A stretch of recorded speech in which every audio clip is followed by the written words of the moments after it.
উপদেষ্টাদের নয়, safe exit দরকার জাতির, বললেন আসিফ নজরুল। প্রাতিষ্ঠানিক সংস্কারে এগিয়েছে সরকার, বাকিটা করবেন নির্বাচিতরা। আমরা উপদেষ্টারা খুব নিশ্চিতভাবে জানি আমাদের কারো কোনো সেফ এক্সিটের প্রয়োজন নাই, তবে বাংলাদেশের জাতি হিসাবে আমাদের সেফ এক্সিটের প্রয়োজন আছে। সুষ্ঠু নির্বাচনে পূর্ণ ক্ষমতা পাবেন প্রিজাইডিং অফিসাররা। চট্টগ্রামের সিইসি সাংবাদিকদের জন্য বিধিনিষেধের বেড়াজাল না রাখার পরামর্শ উপদেষ্টা সাখাওয়াতের। ভোট কেন্দ্রে প্রবেশে কোনো বাধা থাকা উচিত নয়। রিটার্নিং অফিসারের কাছে এবং প্রিজাইডিং অফিসারের কাছে সব ধরনের ক্ষমতা দেওয়া আছে। যদি দাবি পূরণ না হলে আলোচনা অর্থহীন, এমন অবস্থান গণতান্ত্রিক নয়, মন্তব্য আমির খসরুর। নির্বাচন ত্রুটি মুক্ত করতে পিআর দরকার বলছে জামায়াত। ফুলেল শ্রদ্ধা আর ভালোবাসায় ইমেরিটাস অধ্যাপক সৈয়দ মঞ্জুরুল ইসলামকে চিরবিদায়। পার করে গেছেন নির্লোভ আর প্রচার বিমুখ এক জীবন। আমাদের প্রিয় লেখক, প্রিয় মানুষ, ভালোবাসার মানুষ, তাকে এভাবে অকালে হারাবো এটা কোনোভাবেই ভাবতে পারিনি। সত্যি সত্যি সৈয়দ মঞ্জুরুল বাতি ঘড়ি ছিল বলবো আমাদের, সেই বাতিগুলো নিভে যাচ্ছে।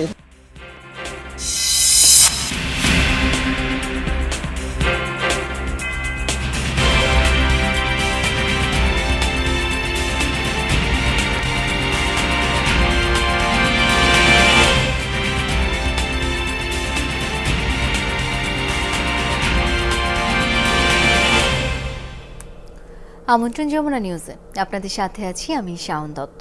এতক্ষণ শিরোনামগুলো দেখছি। উপদেষ্টাদের কারো সেফ এক্সিটের প্রয়োজন নেই, তবে অনিয়ম, দুর্নীতি ও মানবাধিকার লঙ্ঘনের হাত থেকে দেশের মানুষের সেফ এক্সিট প্রয়োজন, এমন মন্তব্য করেছেন আইন উপদেষ্টা আসিফ নজরুল। খসড়া জাতীয় মানবাধিকার কমিশন অধ্যাদেশ 2025 বিষয়ক জাতীয় পরামর্শ সভায় একথা বলেন তিনি। এ সময় গৃহায়ন ও গণপূর্ত উপদেষ্টা আদিলুর রহমান খান বলেন, আগের মতো গুম, খুন, নির্যাতনের সংস্কৃতি থেকে বেরিয়ে আসতে ভেঙে পড়া প্রতিষ্ঠানগুলোকে দাঁড় করাতে হবে। কেউ বছরের পর বছর গুম থেকে ফিরে এসেছেন, কেউ হারিয়ে গেছেন চিরতরে। আওয়ামী লীগ সরকারের আমলে মানবাধিকার লঙ্ঘনের এমন উদাহরণ আছে অনেক। মানবাধিকার কমিশন থাকলেও সেটি ছিল সরকারের সহায়ক সংস্থা হিসেবেই। তবে 5 আগস্টের পর অন্তর্বর্তী সরকার মানবাধিকার নিশ্চিত করতে নিয়েছে নানামুখী উদ্যোগ। এরই ধারাবাহিকতায় শনিবার রাজধানীর হোটেল ইন্টারকন্টিনেন্টালে অনুষ্ঠিত হয় খসড়া জাতীয় মানবাধিকার কমিশন অধ্যাদেশ 2025 বিষয়ক পরামর্শ সভা। খসড়ায় সরাসরি মামলার বিধান না থাকায় অসন্তোষ জানান অ্যাটর্নি জেনারেল মোহাম্মদ আসাদুজ্জামান। আর উপদেষ্টা সৈয়দা রিজওয়ানা হাসান বলেন, মানবাধিকার কমিশনের সদস্য বিচারক হলেই যে পরিবর্তন আসবে তা নয়। এর আগেও বিচারক ছিলেন, কিন্তু বিচার বহির্ভূত হত্যাকাণ্ড বন্ধ হয়নি। অ্যাকশন নেওয়ার জন্য যে মেকানিজমগুলো আছে সেই মেকানিজমগুলো প্রোঅ্যাক্টিভ রোল প্লে করার জন্য ডাইরেক্টলি মামলা করতে পারবেন, সেই ধরনের কোনো পদক্ষেপ নেওয়ার কোনো বিধানই আইনে রাখা হয়নি। If judges were always very judicious, then the trend of extrajudicial killing that we have seen over the years would not have been a reality. সবাই গৃহায়ন ও গণপূর্ত উপদেষ্টা বলেন, বিগত সরকারের আমলে বিচার বিভাগ থেকে শুরু করে মানবাধিকার কমিশন সবকিছুই অকার্যকর ছিল। পরিস্থিতি পাল্টাতে সমন্বিত উদ্যোগে ভেঙে পড়া প্রতিষ্ঠানগুলোকে দাঁড় করানোর তাগিদ দেন তিনি। 36-এর সংগ্রাম চলছে 36 দিনের মধ্যে। 27শে জুলাই জাতীয় মানবাধিকার কমিশনের একজন ডাইরেক্টর জাতিসংঘে চিঠি লেখেন যে সন্ত্রাসবাদীরা বাংলাদেশে সন্ত্রাস তৈরি করছে। এই রক্তের বিনিময়ে নতুন বাংলাদেশ, এই বাংলাদেশকে আগামী দিনের জন্য তৈরি করতে বিভিন্ন প্রতিষ্ঠানগুলোকে আবার ফিক্স করতে হবে। উপদেষ্টাদের কারো সেফ এক্সিটের প্রয়োজন নেই জানিয়ে আইন উপদেষ্টা ডক্টর আসিফ নজরুল বলেন, জাতির অনিয়ম, দুর্নীতি ও মানবাধিকার লঙ্ঘনের হাত থেকে সেফ এক্সিট প্রয়োজন। তিনি আরো বলেন, আগে প্রধান বিচারপতি থেকে শুরু করে অনেক বিচারপতি গণতন্ত্র ধ্বংসে নেতৃত্ব দিয়েছেন। সেফ এক্সিট নিয়ে নানান কথাবার্তা হচ্ছে, তা আমরা উপদেষ্টারা খুব নিশ্চিতভাবে জানি আমাদের কারো কোনো সেফ এক্সিটের প্রয়োজন নাই, তবে বাংলাদেশের জাতি হিসাবে আমাদের সেফ এক্সিটের প্রয়োজন আছে। এরকম একটা ভয়াবহ, অসুস্থ, আত্মধ্বংসী রাষ্ট্র কাঠামো থেকে আমাদের সেফ এক্সিট প্রয়োজন এই জাতি। সরকার প্রাতিষ্ঠানিক সংস্কারের পথে অনেকটাই এগিয়েছে জানিয়ে আইন উপদেষ্টা বলেন, বাকি কাজটুকু শেষ করবে পরবর্তী সরকার। এটা আমাদের বাংলাদেশের প্রত্যেকটা মানুষের দায়িত্ব। আনিল মারুফ, যমুনা নিউজ, ঢাকা। আইনের শাসন কাকে বলে সেটা আগামী নির্বাচনে দেখাতে চায় নির্বাচন কমিশন। এই মন্তব্য করেছেন প্রধান নির্বাচন কমিশনার AMM নাসির উদ্দিন। সকালে চট্টগ্রামে ভোট গ্রহণকারী কর্মকর্তাদের নিয়ে দিনব্যাপী এক কর্মশালায় অংশ নেন তিনি। এ সময় সিইসি বলেন, নির্বাচন সুষ্ঠু ও নিরপেক্ষ করতে প্রিজাইডিং অফিসারদের সব ক্ষমতা দেওয়া হবে। তবুও যদি কেউ সেই ক্ষমতার ব্যবহার না করে তাহলে সেটা অপরাধ হিসেবে গণ্য হবে। সিইসি আরও বলেন, আগামী নির্বাচনে সবচেয়ে বড় চ্যালেঞ্জ হবে নিরাপত্তা নিশ্চিত করা এবং প্রশাসনের নিয়োগ প্রক্রিয়া। আমাদের দেশে দেখা যাচ্ছে যে ভোট গ্রহণের জন্য সবচেয়ে বড় চ্যালেঞ্জ হচ্ছে যে সিকিউরিটি চ্যালেঞ্জ, যেটা রিটার্নিং অফিসারের কাছে এবং প্রিসাইডিং অফিসারের কাছে সব ধরনের ক্ষমতা দেওয়া আছে। যদি গোলমাল করে সেন্টার বন্ধ করে দিবেন, 3টা গোলমাল হলে 3টা সেন্টার বন্ধ করে দিবেন, দরকার হলে আমার পুরো কনস্টিটিউশন ক্যান্সেল করে দেব, বন্ধ করে দেবো ইলেকশন। আমরা সহজে ছাড়ার পাত্র নই, সহজে ছাড়বো না। সিইসি নির্বাচন পর্যবেক্ষণে যাদের ব্যবহার করবেন তাদের চোখ ক্রিস্টাল ক্লিয়ার রাখার আহ্বান জানিয়েছেন শ্রম ও কর্মসংস্থান উপদেষ্টা ডক্টর এম সাখাওয়াত হোসেন। গণমাধ্যমকে নিয়মের বেড়াজালে না আটকানোর পরামর্শ দিয়েছেন তিনি। দুপুরে রাজধানীর কারওয়ান বাজারে গণমাধ্যমের জন্য ইসির বিধিমালা নিয়ে এক মতবিনিময় সভায় সিইসিকে এসব আহ্বান জানান উপদেষ্টা সাখাওয়াত। বলেন, ভোটের সংবাদ সংগ্রহের জন্য সাংবাদিকদের প্রিজাইডিং কর্মকর্তার অনুমতি নিতে হবে, এমন নীতিমালা পরিহার করা উচিত। সুষ্ঠু ও নিরপেক্ষতা নিশ্চিতে একটি ভুয়া ব্যালট পড়লেও ভোট গ্রহণ বন্ধ করে দেওয়া উচিত বলেও মত দেন তিনি। বলেন, বিগত কয়েকটি নির্বাচনে গণমাধ্যম তাদের ভূমিকা পালন করতে পারেনি, তাই এবার তাদের দায়িত্ব পালন করতে দিতে হবে। সুষ্ঠু নির্বাচন করতে চাইলে কমিশনকে সাংবাদিকদের সাহায্য নিতেই হবে বলেও মন্তব্য করেন সাখাওয়াত হোসেন।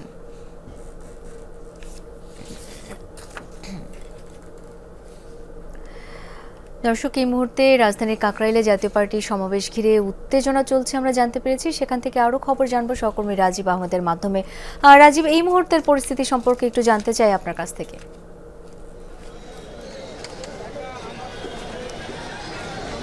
আমি এই মুহূর্তে জাতীয় পার্টির প্রধান কার্যালয়ের সামনে আছি এবং এখানে যে কিছুক্ষণ আগে পুলিশ এবং জাতীয় পার্টি কর্মীদের ভিতরে যে ধাওয়া পাল্টা হয়েছে তার একটি চিত্র এখানে আমরা দেখতে পাচ্ছেন যে যেখানে চেয়ার সহ বিভিন্ন ধরনের একটা ভাঙচুরের একটা পরিবেশ। এখানে আমরা যতটুকু শুনতে পেয়েছি যে জাতীয় পার্টির পূর্ব নির্ধারিত কর্মসূচি ছিল, সেই কর্মসূচিকে ঘিরে উত্তেজনা বিরাজ করেছে এবং এখানে উত্তেজনা বিরাজের ফলে এবং এই সমাবেশটি পণ্ড হয়ে যায়। এখন আমরা এখানে কয়েকজন প্রত্যক্ষদর্শীর সাথে কথা বলবো। আসলে এখানে আপনি এখানে কি হয়েছিল? এখানে জাতীয় পার্টি কর্মী সমাবেশ ছিল, থাকার পরে চলা অবস্থায় পুলিশ আইসা তাদেরকে বলছে যে এখন আর সময় দেওয়া দেব না। কাছ থেকে 10 মিনিট সময় চাওয়া হয়েছে, শুধু সবাই বক্তব্য দেওয়া শেষ, লাস্ট মহাসচিব আর চেয়ারম্যান সাহেব বক্তব্য দিব। এই মুহূর্তে পিছন দিক দিয়ে ককটেল আর পানি মেরে এই জাতীয় পার্টি কর্মী সমাবেশ ছিন্নভিন্ন করে দিয়ে আমাদের এই নেতাকর্মীকে ছিন্নভিন্ন করে দিয়ে। না, আমরা একটা জিনিস বুঝি যে এখানে যেহেতু প্রশাসনের থেকে অনুমোদন নেওয়া হয়েছে যে এখানে একটা প্রোগ্রাম করা হবে জাতীয় পার্টি কর্মী সমাবেশ, তাহলে সেই কর্মী সমাবেশে হঠাৎ করে সাউন্ড গ্রেনেড মারা, জলখামার নিক্ষেপ করা, জিএম কাদের তো একজন বাংলাদেশের প্রথম সারির নেতা, বা শামীম হায়দার পাটোয়ারি একজন পার্টির এখানে হচ্ছে আর কি যে তাদের যে কর্মীদের এবং যে তাদের যে বক্তব্য হচ্ছে যে তাদের পূর্ব নির্ধারিত যে প্রোগ্রাম ছিল, এই প্রোগ্রামে যে সময় চেয়েছিল সেই সময় তারা আইন শৃঙ্খলা বাহিনী থেকে যে সময় দেওয়া হয়েছিল সেই সময় পার হওয়ার পর আইন শৃঙ্খলা বাহিনী তাদের উপরে সমাবেশ পণ্ড করার জন্য বা করার জন্য, এবং এই থেকে আমরা দেখতেছি যে এখানে সেই থেকে একটা উত্তেজনা বিরাজ করছে। শাওন। রাজীব, ধন্যবাদ আপনাকে। নির্বাচনে পিআর পদ্ধতির দাবির বিষয়টি ছেড়ে দিতে হবে জনগণের কাছে। কোনো দলের দাবি পূরণ না হলে আলোচনা অর্থহীন, এমন রাজনৈতিক অবস্থান গণতান্ত্রিক আচরণ নয়, এমন মন্তব্য করেছেন বিএনপির স্থায়ী কমিটির সদস্য আমির খসরু মাহমুদ চৌধুরী। অন্যদিকে জামায়াতে ইসলামীর সহকারী সেক্রেটারি জেনারেল নির্বাচনে পিআর পদ্ধতির দাবির বিষয়টি ছেড়ে দিতে হবে জনগণের কাছে। কোনো দলের দাবি পূরণ না হলে আলোচনা অর্থহীন, এমন রাজনৈতিক অবস্থান গণতান্ত্রিক আচরণ নয়, এমন মন্তব্য করেছেন বিএনপির স্থায়ী কমিটির সদস্য আমির খসরু মাহমুদ চৌধুরী। অন্যদিকে জামায়াতে ইসলামীর সহকারী সেক্রেটারি জেনারেল হামিদুর রহমান আজাদ বলেছেন, নির্বাচন ব্যবস্থা ত্রুটি মুক্ত করতে পিআর পদ্ধতিতে নির্বাচন জরুরি। রাজধানীর কসমোস সেন্টারে পিআর পদ্ধতির নির্বাচন সমালোচনা দৃষ্টিভঙ্গি শীর্ষক সেমিনার। বাংলাদেশের সংখ্যানুপাতিক প্রতিনিধিত্ব বা প্রপোর্শনাল রিপ্রেজেন্টেশন সংক্ষেপে পিআর পদ্ধতি নিয়ে পক্ষে বিপক্ষে যুক্তি তুলে ধরেন বিভিন্ন রাজনৈতিক দলের শীর্ষ নেতৃবৃন্দ।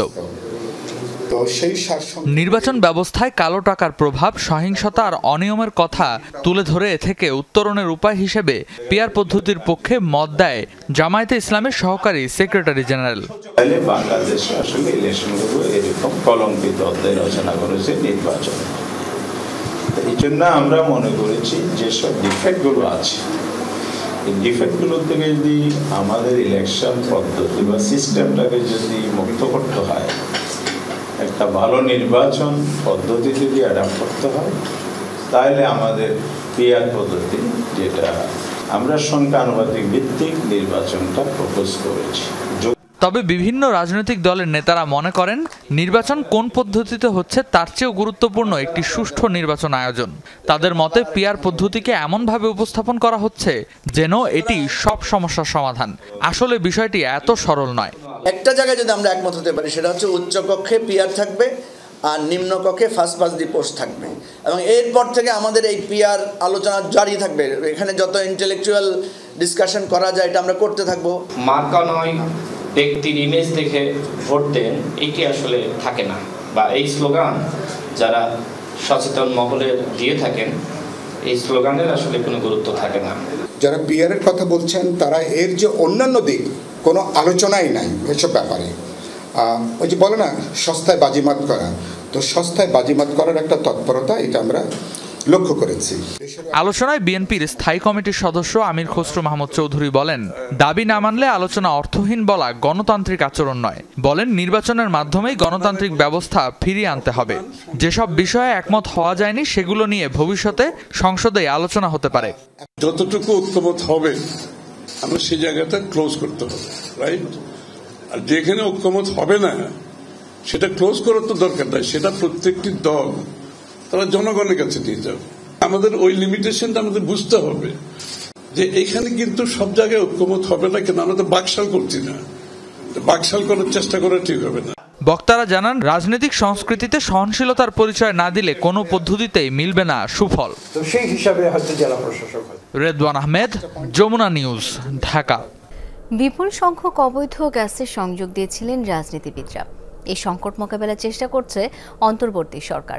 এলপিজির অর্থনীতি, পরিবেশ ও নিরাপত্তা বিষয়ক সেমিনারে এই তথ্য জানান জ্বালানি উপদেষ্টা মোহাম্মদ ফাউজুল কবির খান। সেমিনারে এলপিজি খাতের সংকট মোকাবেলায় সরকারের কাছ থেকে যথাযথ সহযোগিতা না পাওয়ার অভিযোগ করেন ব্যবসায়ীরা।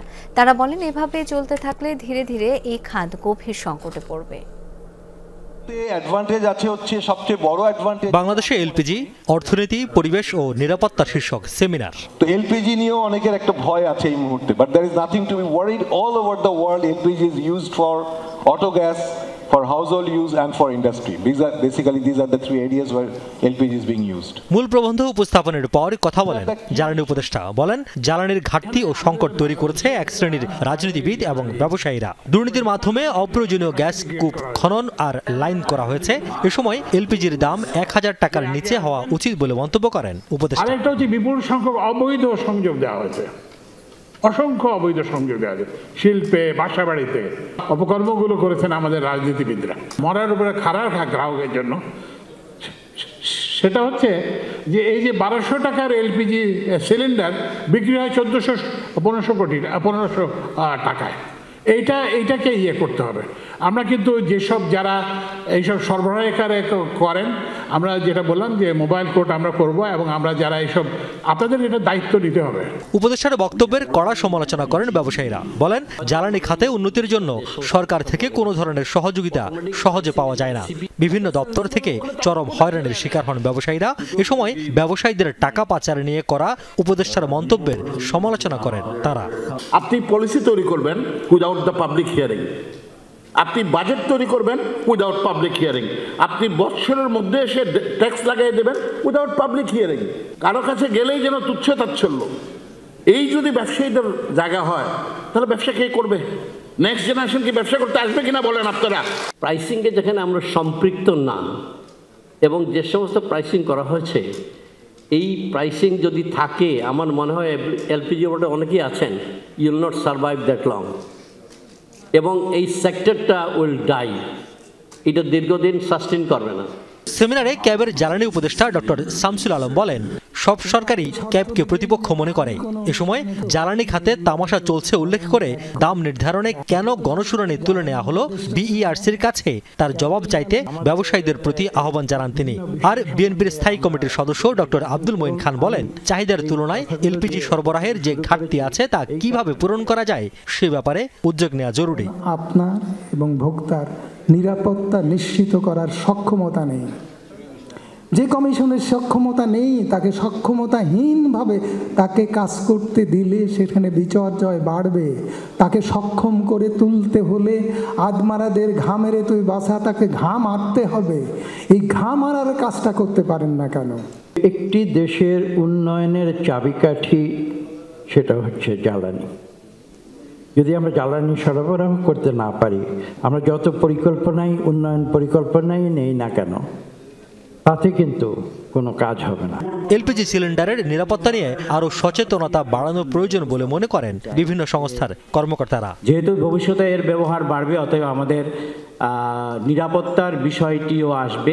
রিয়াজ রায়হান, যমুনা নিউজ, ঢাকা। ফুলেল শ্রদ্ধা আর ভালোবাসায় সিক্ত হলেন ঢাকা বিশ্ববিদ্যালয়ের ইংরেজি বিভাগের ইমেরিটাস অধ্যাপক, সাহিত্যিক ও প্রাবন্ধিক সৈয়দ মঞ্জুরুল ইসলাম। কেন্দ্রীয় শহীদ মিনারে তার প্রতি শ্রদ্ধা নিবেদন করে সর্বস্তরের মানুষ। পরে জানাজা হয় বিশ্ববিদ্যালয় কেন্দ্রীয় মসজিদে।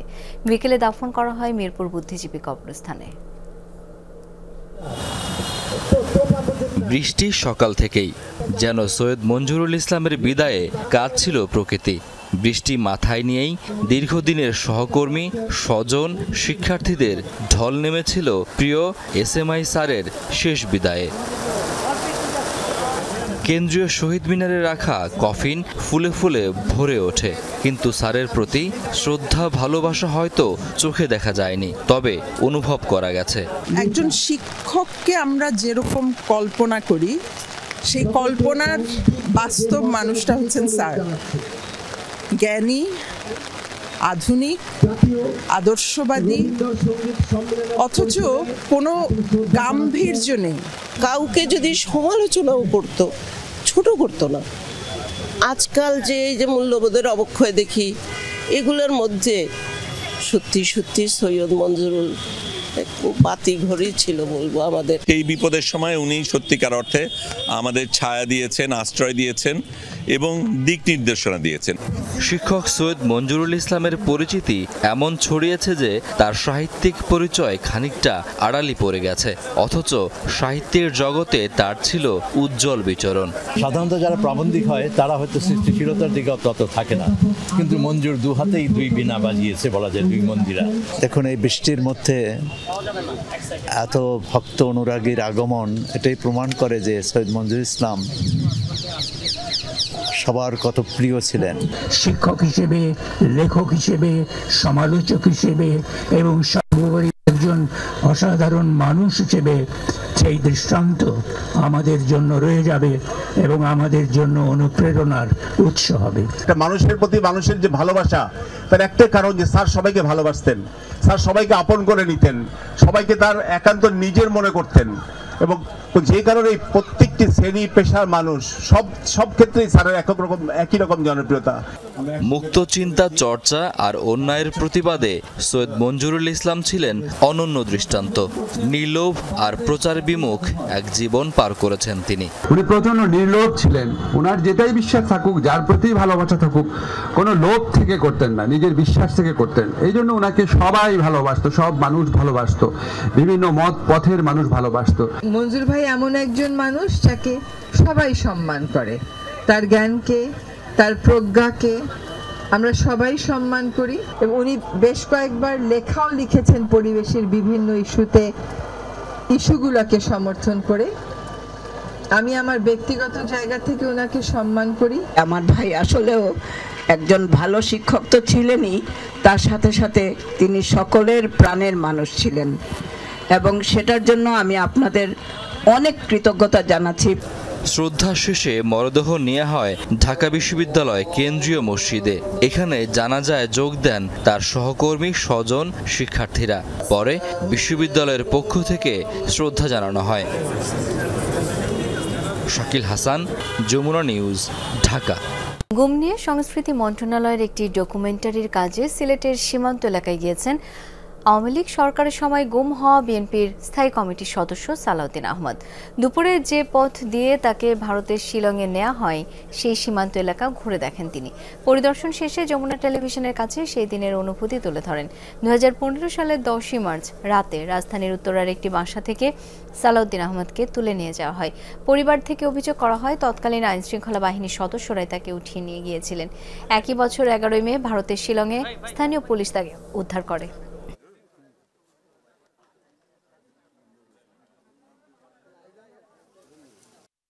আমি জানতাম হয়তো আমাকে কোথাও নিয়ে ক্রস ফায়ার দেওয়া হবে বা কোথাও ফেলে দিবে বন জঙ্গলে, হয়তো এই রাস্তা দিয়েই হবে খুব সম্ভাবনা। আমার কাছে যেটুকু মনে হয়েছে যে জায়গায় ছেড়ে দিল, তখন আমি পুলিশকে, লোকজন যারা পথচারী ছিল, প্রাতঃভ্রমণকারী ছিল, তাদের মাধ্যমে যখন পুলিশকে খবর দিলাম, যখন পুলিশ নিয়ে গেল, তখনই আমার কাছে মনে হলো যে আমি হয়তো বেঁচে আছি।